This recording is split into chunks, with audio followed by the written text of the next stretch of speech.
kelas PGSD 3E. Di sini saya akan membuat sebuah video simulasi pembelajaran yang mengangkat materi makhluk hidup dan lingkungannya.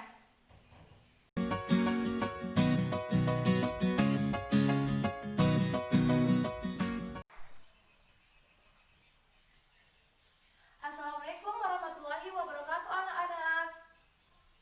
Apa kabar hari ini? Alhamdulillah baik. Sebelum kita memulai pelajaran pada hari ini, lebih baiknya kita membaca doa dulu.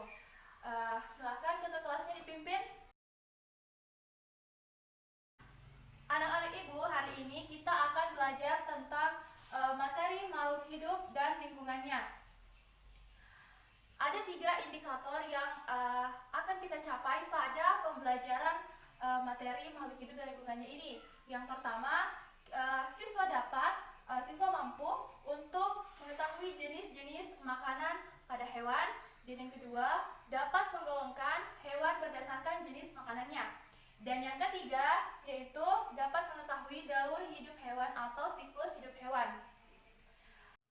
Nah, Ibu akan bahas yang pertama jenis-jenis makanan hewan terlebih dahulu. Ada 2 jenis makanan hewan. Yang pertama bersumber dari tumbuhan, yang kedua bersumber dari hewan. Nah, yang pertama yang bersumber dari tumbuhan artinya hewan ini memakan bagian-bagian tumbuhan. Bagian-bagian tumbuhan apa saja yang dimakan hewan? Bisa berupa daunnya, bisa berupa buah, bunga, lalu batangnya, lalu akar, dan ada pula yang memakan umbinya. Namun hewan ini tidak dapat memakan seluruh bagian dari tumbuhan. Nah, yang kedua kita masuk pada jenis makanan yang bersumber dari hewan. Jenis makanan yang bersumber dari hewan ini artinya hewan ini memakan daging. Ada pula yang hewan memangsa telur unggas lain. Yang kedua, kita masuk ke menggolongkan hewan berdasarkan jenis makanannya. Yang pertama, hewan yang memakan tumbuhan yang disebut dengan hewan herbivora atau hewan pemakan tumbuhan.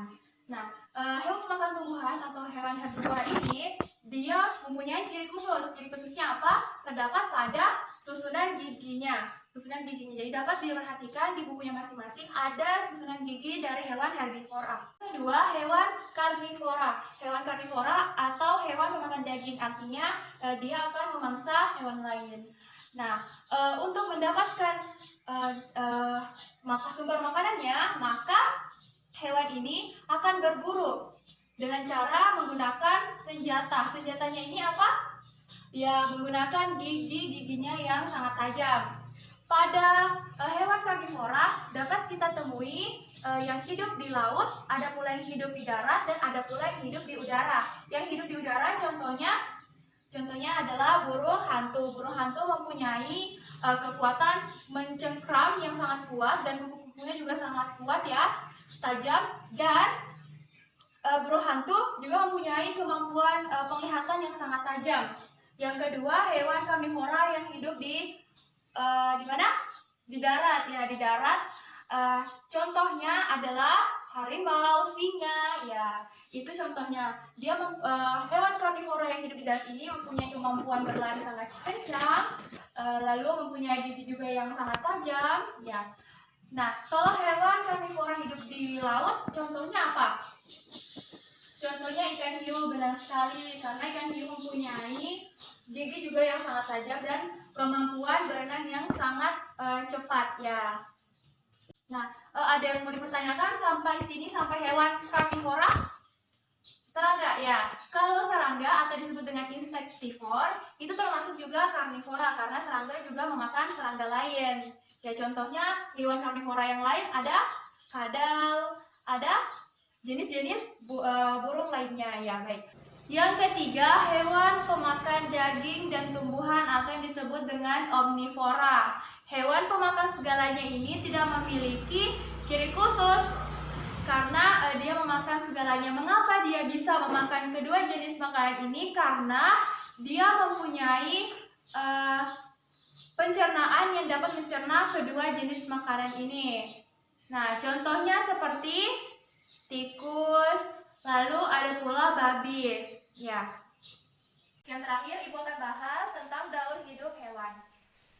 Daur hidup hewan ini atau siklus hidup hewan ini adalah suatu proses yang terjadi pada seluruh makhluk hidup dari dia lahir di muka bumi ini menjadi organisme dan tumbuh menjadi atau berkembang menjadi organisme yang dewasa dan ada kemampuan untuk berkembang biak dalam artian untuk mempertahankan suatu jenisnya atau kelangsungan suatu jenisnya. Baik, Ibu akan bahas daur hidup hewan yang pertama, yaitu yang disebut dengan metamorfosis sempurna. Jadi metamorfosis ini artinya suatu proses yang terjadi, suatu proses perubahan bentuk dan fungsi pada suatu makhluk hidup. Metamorfosis ini itu terjadi pada serangga dan metamorfosis yang pertama metamorfosis sempurna. Metamorfosis sempurna itu terjadi 4 tahapan. Jadi serangga akan melalui 4 tahapan sampai menjadi organisme dewasa. Metamorfosis sempurna contohnya yang pertama adalah nyamuk. Benar sekali, nyamuk yang pertama dari telur lalu menjadi jentik, lalu menjadi pupa, lalu menjadi nyamuk dewasa. Yang kedua, contoh metamorfosis sempurna pada proses daur hidupnya kupu-kupu.